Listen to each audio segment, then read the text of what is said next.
Una violenta aggressione, senza alcun motivo, la vittima, scelta a caso tra i tanti cittadini che in quel momento, a piedi o in bicicletta, transitavano lungo il sottopasso ciclopedonale a ridosso del McDonald's a Castelfranco. I fatti risalgono allo scorso 5 aprile, ma solo ora la polizia locale ha reso noto l'accaduto, dopo aver depositato al termine dell'attività investigativa un corposo fascicolo. Protagonista un gruppo di ragazzini, tutti minorenni tra i 16 e i 17 anni, studenti di un istituto superiore della Castellana, residenti nell'Alta Padovana. I giovani iniziano a scagliarsi contro i passanti, prima a finire nel mirino del branco due ciclisti insultati con il lancio di una bottiglia contro uno dei due, fortunatamente senza conseguenze.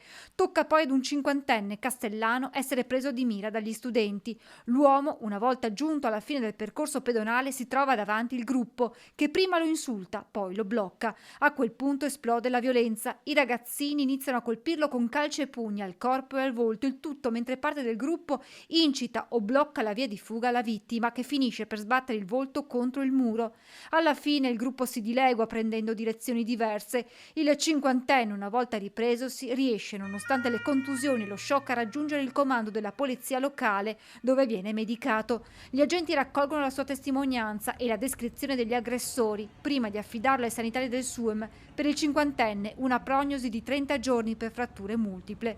Immediatamente scattano le indagini in collaborazione con gli agenti della polizia locale del Campo San Pierese, con attività in borghese di osservazione, monitoraggio di profili social e visioni di tutte le telecamere di videosorveglianza. Alla fine si riesce a dare un nome e un volto ai 10 responsabili, raggiunti dagli agenti nelle loro abitazioni e convocati in comando.